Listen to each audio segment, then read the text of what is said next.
award-winning actress, New York Times best-selling author, and great friend of GMA, Cameron Diaz. She's just written the Longevity book, encouraging women to embrace their age and look forward to life's many phases. I love calling them phases. Great to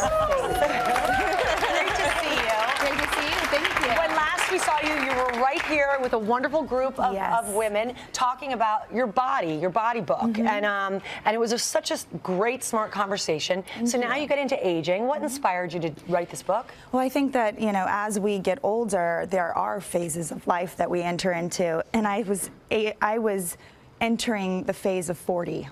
And I started getting a lot of questions about, was I scared to turn 40? Are you afraid to turn 40? And I started asking myself, like, why should I be afraid of turning the alternative. 40? That's what I say. It's like, there's only one thing happening if you're not aging, and it ain't so fun. You know, it's like, if you're alive, for me, what I learned is that aging is really about living, you know, and so I feel very grateful that I actually get to turn another year older, because not everybody does. Not everybody gets to grow old. And I realized that people were worried, or they were afraid of aging because they just didn't understand it. And I was like, what is aging? You know, I don't even understand what it is. So I called up my writing partner, Sandra Bark, and said, I have our next book. We're going to write about what happens to us on a cellular level as we age. So cellular biology. She's like, okay, great, perfect. We got this one. No, but you really did your homework. And reading the research, I was so impressed. You traveled. Thank you. You did a lot of interviews. You put on the journalism hat. Well, you know, I mean, there's no secret to aging well. You know, it's actually, there's a basic way of doing it, and it's living, and it's how well you live. You know, how well you take care of yourself. There's 5 pillars of well-being. It's good nutrition, good movement of the body, good night's sleep, which rest, stress release. I know, stress release, and meaningful, connected, loving relationships. Those are the 5 pillars of well-being, and that's just living every day. We all get up, we eat, we move our bodies, we sleep at night, we, you know, try to release stress in some way during the day, and we try to be around the people that we love. And if we can learn what that, in the first book, Body Book, was about taking care of your body, but how do you take care of your body if you don't know what's good and what's bad? How do you do good for your body if you don't know what good is? So this is the same thing with aging. How do you age well if you don't understand what that is? So you have to inform yourself, and really what this book is for is to help women take responsibility for their body, to look forward, because aging is a decline. Naturally, that is what it is. It is a decline. And if you don't get ahead of that, if you don't know what to expect, and how to make sure that you get ahead of it, then what happens is that you become sickly and old and broken instead of being full of life until the end of it. We are surrounded by beautiful, and we're all aging women here.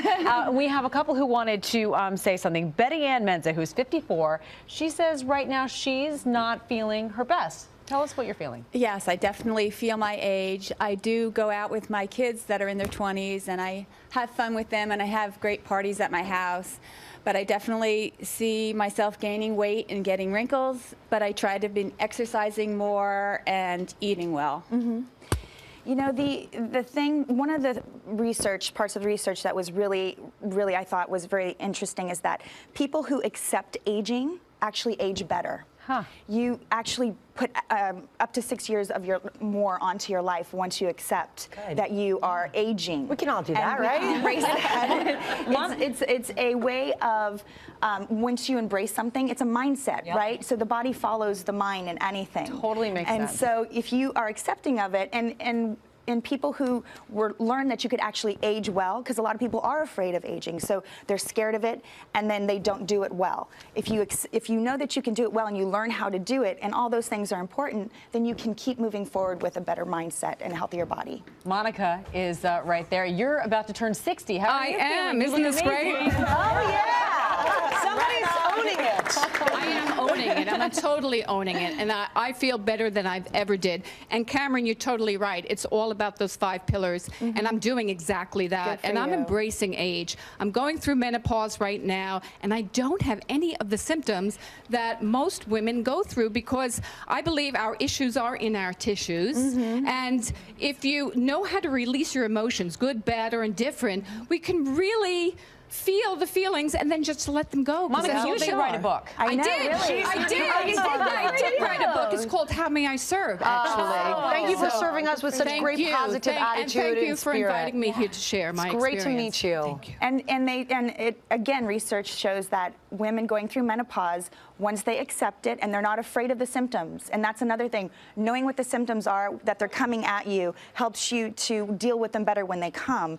And the women who accepted it and didn't stress about it as much went through less and shorter menopause symptoms. So. Great tips. This book is fantastic. Thank you for coming you so back. much. Thank It's so good to see you. Thank you so much. Thank you. I'll keep you not afraid. You keep me not afraid. Sounds good. All right, We gotta talk about it, ladies. It's all about the conversation. Absolutely. The Longevity book hits stores today.